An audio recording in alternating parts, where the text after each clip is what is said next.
Chairman, distinguished rapporteurs, ladies and gentlemen. Special Rapporteur Mr. Michel Forst visited Azerbaijan in September 2016 and his report has been presented to this session yesterday. We have submitted the addendum reflecting in detail the views of Azerbaijan on this report. I would like now to make the following general comments of the report. The visit of the Special Rapporteur to Azerbaijan was viewed as an important step which could contribute to further enhancement of constructive cooperation between Azerbaijan and the relevant UN mechanisms. However, positive developments in my country achieved in recent years were not taken into consideration by the author of the report. Many positive assessments by the UN and other international organizations related to human rights protection in Azerbaijan were not even mentioned in the report, thus creating a distorted picture of present-day situation. During the visit, a lot of factual information and written materials were provided to the Special Rapporteur, but the report contains very few, if any, references to this information. Actually, out of 51 references in the report, there is only one referring to the materials provided by the government. Instead, the author has chosen to make his assessments using biased and unreliable sources, like selectively picked up references to newspapers, websites, NGOs and individuals whose credibility and knowledge of the situation in my country raise questions. Michel Forst's references to and claims about the political system of Azerbaijan are completely false and out of the context. But by making such references, the Special Rapporteur obviously oversteps his mandate. The selection of a limited group of human rights defenders with certain political agendas, whom the Special Rapporteur met during the visit, has failed to present a much wider spectrum of a vibrant civil society, dealing with the defense in particular of the violated human rights of refugees, internally displaced persons, disabled war victims, etc.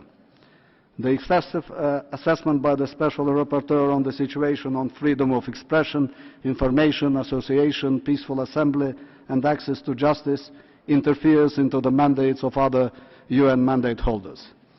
Therefore, the overall view of my government on the report is as follows. It is one-sided, biased and unbalanced, and that is why we have to reject this report. The approach taken by the Special Rapporteur does not serve the enhancement of interaction with the UN human rights mechanisms. Mr. Chairman, we witness obvious problems in the methodology of preparing reports by mandate holders, and the evolving situations requires attention of the Human Rights Council. We respect the independent character of mandate holders. However, rapporteurs have their mandates elaborated and adopted by the UN member states, which require in particular to reflect in a fair manner all views expressed to mandate holders during their visits.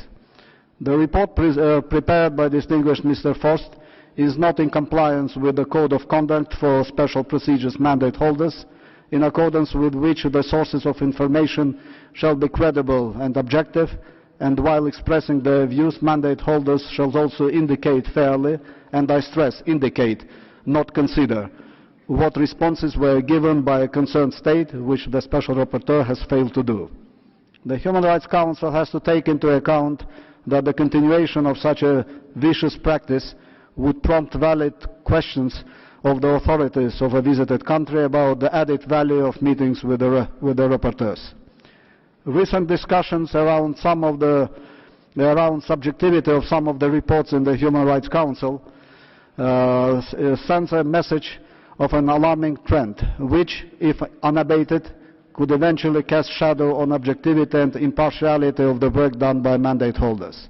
In view of the above mentioned, Azerbaijan calls on the UN Human Rights Council, its special mechanisms, and the UN High Commissioner for Human Rights to seriously consider the deficiencies in the methodology of preparing such reports. Finally, I would like to reiterate that Azerbaijan is ready to continue dialogue with the UN human rights mechanisms on the basis of balanced and objective assessments, and expects these mechanisms to express the same attitude to the UN member states, free of double standards. Thank you.